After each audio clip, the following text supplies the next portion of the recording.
Kurt looked back over his shoulders. The shadows seemed to grow longer with every step they took, almost as if something was moving within them. Another vampire? Or something more insidious lurking in wait to make a morsel of him? The man scooted up closer to his protectors, the mercenary Grant and the demon hunter Julia. He wouldn't be here without them, not a chance. He's a merchant, not a warrior.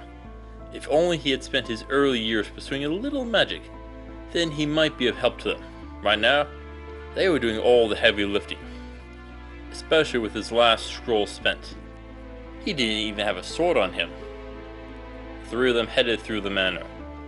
His merchant eye noted how the luxury had quickly fallen into dilapidation. Oh, the furnishings were fine and exquisite 100 years ago.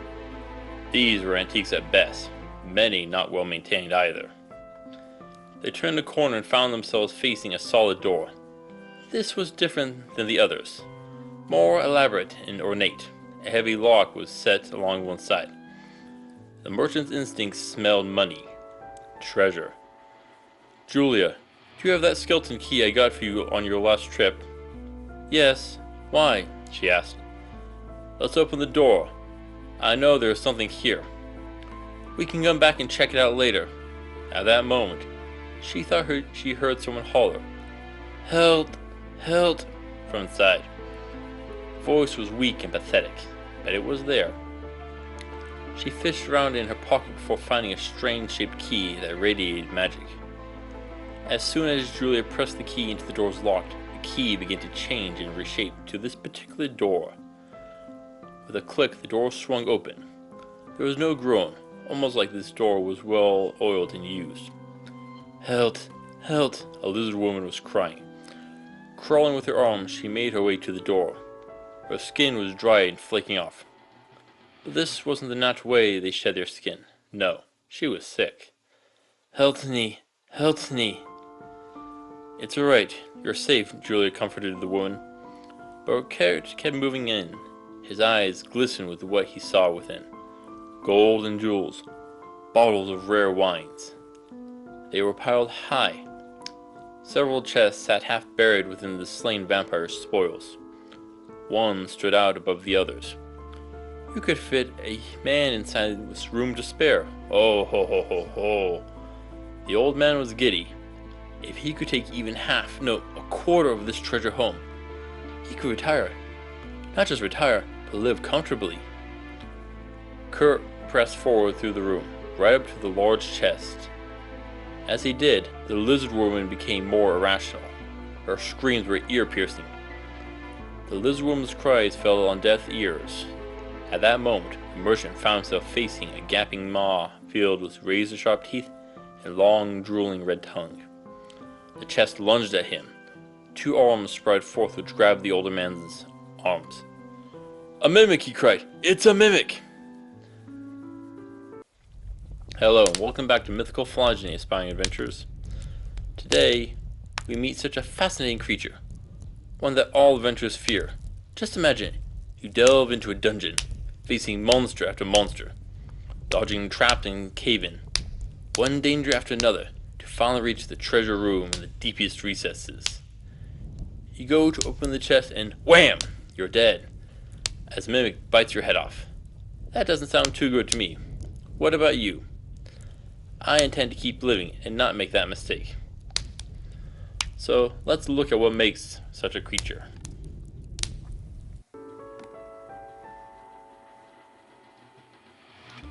Take a look at this fine chest.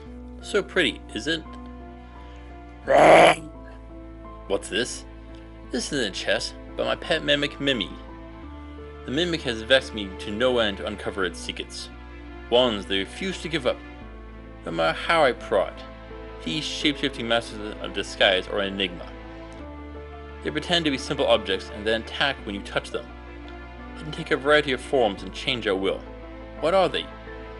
Even after I found Mimi, it took months to discern their biology. Enough of my venting.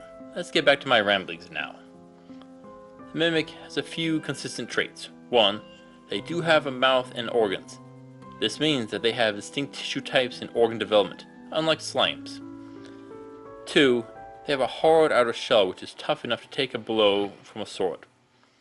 Also, that shell is sticky and makes it hard to let go once you've touched it. If not sticky, it will sprout tentacles or limbs to grab its prey. Those three traits alone have made it very difficult to figure out such a creature. At first I looked if the chest was something that it had picked up, sort of like a hermit crab hiding in a shell, but no. For mimics, there are chests that they conceal themselves in. It is part of it. The tentacles sprout through it, not breaking it, but going through. This means that the mimic isn't hiding in something, but it definitely is changing its shape. My next thought was to compare it to an oyster or a clam. Bivalves are animals with distinct organs and hard shells protecting them. Most are filter feeders, but for one to make the jump to a carnivore isn't a hard act. This sounds good, but no. Oyster shells are solid and can't be reshaped into new forms. Again, this doesn't work. Great. Mimics have to be somewhat smart. They at least can understand what an object is and figure out how to copy it. What I need here is a creature that is a master of disguise. Something that can adjust its body to fit in any situation. I searched and I searched, but I did finally find one that might work. An octopus. Yes. I am suggesting that the mimic is related to the kraken. Another kind of cephalopod. Yeah, I know, madness. Hear me out. You'll see what I'm getting at, I hope. Octopus can change their shape and skin color. They can even mimic a texture. With their versatile tentacles, they can grab things. But I'll have another option which may work later. You'll see. You're still missing one thing though. Octopus do not have any kind of armor. Well, shucks. I think this is a dead end. Unless there was some sort of cephalopod which had a shell. Something like a nautilus? Yes. We've got a cephalopod with a shell. Now, rather than a single solid shell, the mimic shell will need to be in multiple small pieces, which can be moved around to create shapes and form what we need. Something more along the lines of a cross between a multi-shelled clam and an octopus. Both are part of the mollusk group, which includes snails and other few oddball animals. So something related to both is a fairly simple evolution. That and getting it to breathe air, but snails have already proved that mollusks can make that jump as well. Okay, I think we have the mimic's biology pegged.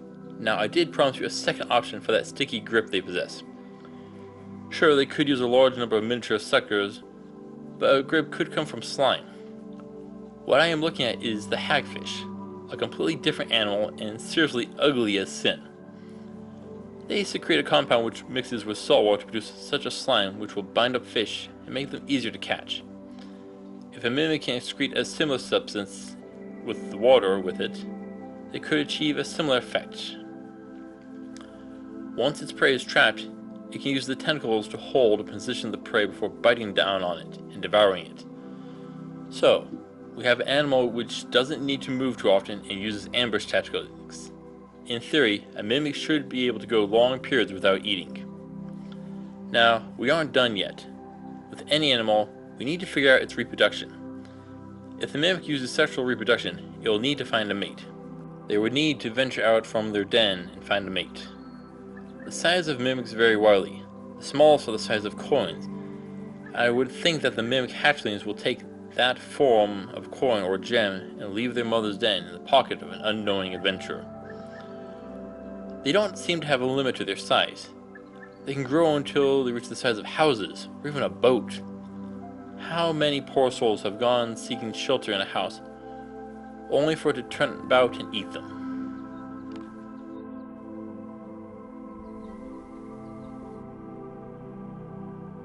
The first step to beating a mimic is to know that you are facing a mimic. Anything can be a mimic. That chest, the chair that you are sitting on, a cloak, the door, the floor, even the person next to you could be a mimic in hiding. Maybe even a whole house. Oh, the places it could hide. So what do we do? Go around stabbing anything and everything? Well, no. You'll probably get arrested, and most mimics have armored shells. A gentle poke wouldn't really bother it. Just stabbing isn't the best. You want to get between their shell plates. This means shooting arrows won't work either, unless you are a top-notch archer, you probably won't strike between the plates, assuming that you can even see them. If you try touching a chest, wear gloves. The mimic will grab your glove, and you can take your hand out. Also, you could go smacking the mimic with a long stick or stones from a sling. Poke anything enough, and you'll get it mad, eventually. Their armor isn't unbreakable, just like a clamshell.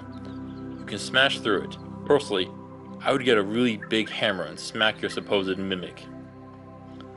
A better option is to set everything on fire. Now, I'm not trying to sound like a pyromaniac, but our cephalopods don't like extreme heat or cold. Either option would work. Cold will do less damage. Poison is another option, but same issue as fire. There are less damaging methods. Vinegar and alcohol can disrupt the mimic's hold, and this is why I think they would produce a slime-like substance. If you're good, you may even get the mimic drunk. You could also try blowing smoke at the mimic. It still needs to breathe. When it comes to mimic, the first thing to remember is who starts the fight is better off. If you can provoke the mimic to attack, good. To move, it will need to expose the openings in its plate. That will be your target. Go for them.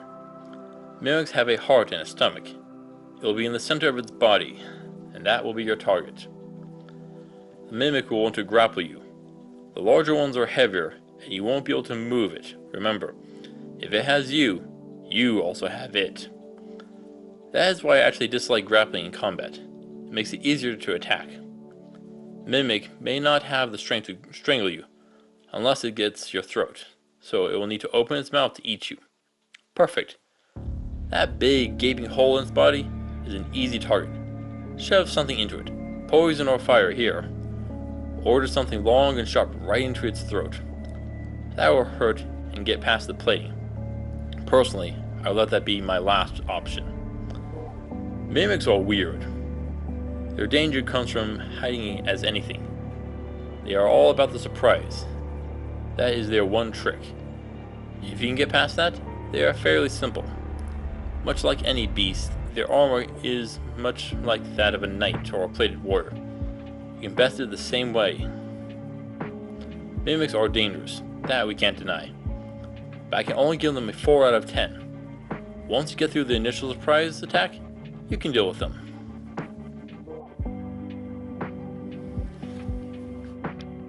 Mimics are around 90% muscle, or in other words, dinner. Yep, they'll cook well in that wine you poured on them earlier.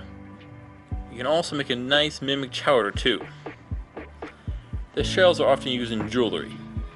You may also get pearls inside their shells from bits of stone and bone that get lodged inside. Very pretty, but mimics aren't just meat and jewelry. You can tame them. Give them a bit of food and they'll warm up to you before long. Then what? Well, you can take it home. I know a tavern where they have mimics for chairs and tables. The cook keeps them well fed with his leftovers. Whenever someone tried to start trouble, mimic ambush all around. Great fun. Terrifies the newcomers. If you have a smaller one, you could have it take the form of a cloak or a shield. Could you imagine it? You get into a sword fight and your foe strikes your shield only for the weapon to be stuck? The look on their face. Priceless. You could feed the dead to your mimic pet once you're done too.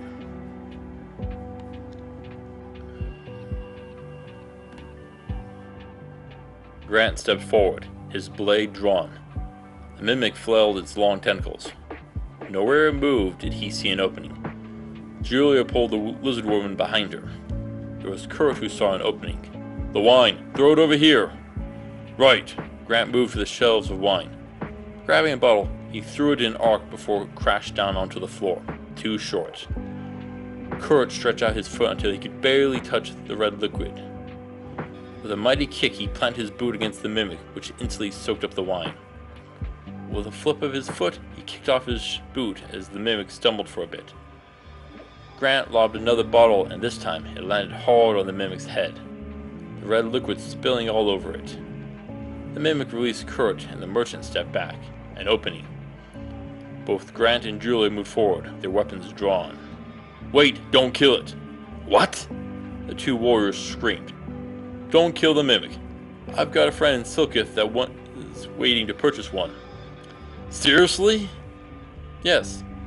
The two look exasperated at the old man, but lowered the guard as the mimic slumped over. An interesting foe to say the least. I'm sure a few of you have met them, adventurers. Why not share your tales? Please return next time when we shall be turning our attention to the Philippines and run across a strange horse creature called the Tikbalang. Until then, safe travels.